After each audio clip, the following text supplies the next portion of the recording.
Hey, what's going on, NitroG? It's me, the NitroG here, and if you watched the video that I uploaded before this, you already know what this video is, or if you read the title, I'm going to be reviewing the Pokeball Pro controller for the new Pokemon Let's Go Eevee and Let's Go Pikachu games. I just reviewed the games in a previous video, so if you guys haven't watched that yet or care to watch it, go watch that before, just because I might be talking about some stuff in that game that's it has to do with this, and if you don't understand it, I talk about it in the previous video. So yeah, like I said in the previous video, I gave the Pokemon games a 9 out of 10, and I'm gonna be reviewing this now. So before I get into it, light's coming on. You press the button on the top, and the light comes on. I just have to say that I am very disappointed in this controller. Very disappointed, and at the same time, I love the controller. I love it because you don't have to actually hold the switch. You can just set the switch somewhere and you can hold this. Now it comes with, what I really like is it comes with a bracelet thing, just like the Wii Remote did, but it also comes with this ring on it that you basically slip on your finger, so then you can't drop it. And then I don't know, for some reason, as soon as I got this, I started doing this with it. It's really fun to use. I really like the feeling. I love the material it's made out of. It's not made out of the same material as the Switch controllers. It's like a smaller, like a softer, more smooth, like plastic or latex or something like that. It almost feels like latex, and it's really nice feeling. The joystick maneuver here on the top is pretty nice too. It's easy to maneuver. I really like how you actually have to toss it to catch a Pokemon, to throw the Pokeball in the game to catch a Pokemon. I think it's really cool how it lights up. It'll do just like in the anime, and then it'll click when it lights up, and then the Pokemon sound will sound in it, and it'll light up the color of the Pokemon. I think that's super cool. I love this. I tend to use this a ton, but I can't just say all the good things about this controller in this video, because in order for me to do a full review of this, I have to tell you the stuff I don't like about it as well. So I really do like the Switch controller, but what I really don't like is that the orientation. You can have it like this, right? And you're moving it, and you just happen to move it to the side just a little bit, and you go to catch a Pokemon, and you go like this, and your Pokeball goes boom all the way over there, and not straight. I can't tell you how many times I'm afraid a Pokemon's gonna run, and I throw it, it goes the opposite way. I'm like, shit. And I try to flip the controller, it goes like flips upside down, and I throw it. It's so stupid. I really feel like it shouldn't matter which way you have the Switch controller to throw the ball. It should be linked up with a Switch, and then if you throw it straight, it goes straight. And even if you have this upside down, if you go like this, it shouldn't go all the way to the right instead of the left. And that's just really, really irritating. I don't like that.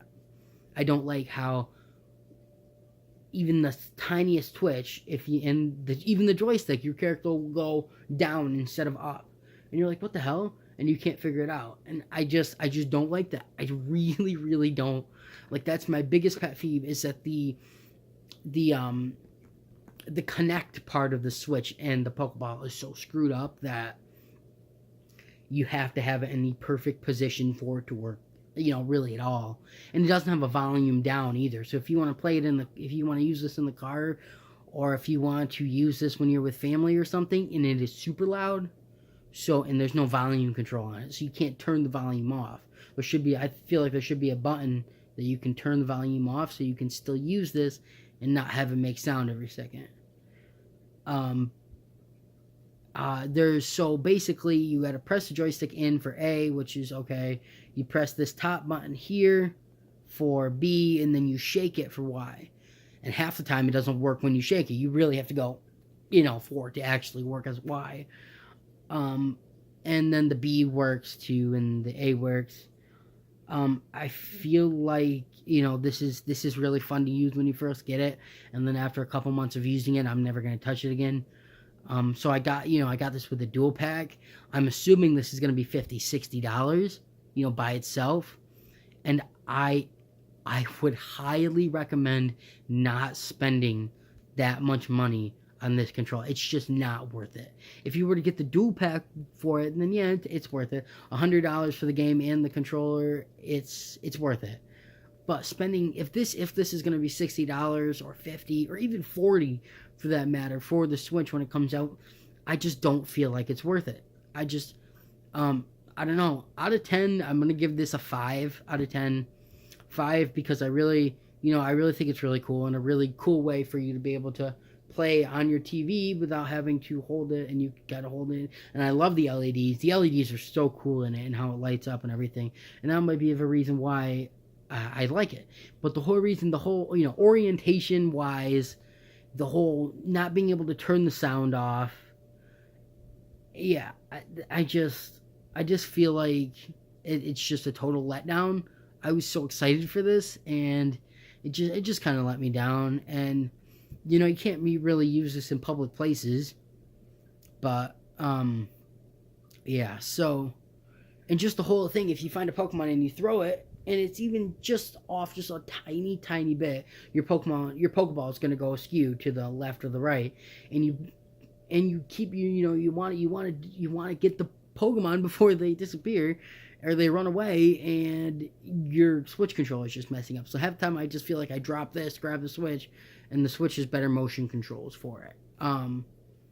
Yeah. So, and then even if you're like, oh crap, and you go like that, sometimes even the slightest motion will trigger the Y button, and you'll bring up the Eevee menu or Pikachu menu. And like I said, usually you have to shake it like this for it to work.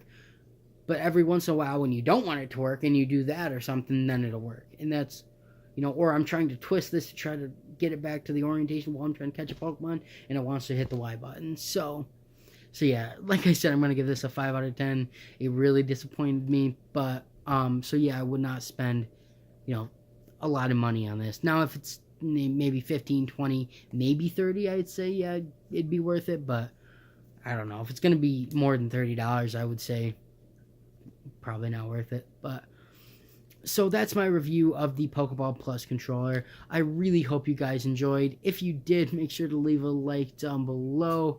I am super excited about these games, and like I said in the last video, I gave them a 9 out of 10. And if there's anything you want me to review, make sure to leave it a comment down below. If there's anything you want me to show you guys how to do, whether it's shiny hunting or where to find certain Pokemon, make sure you leave a like down there, because like or a comment, because that's the only way I'm going to know, and I don't want to make all these videos and you guys are going to enjoy them. So, but other than that, guys, that's it for me. I really hope you enjoyed the double review today. But yeah, other than that, I'll talk to you guys later. Nitrogeneral out. Peace.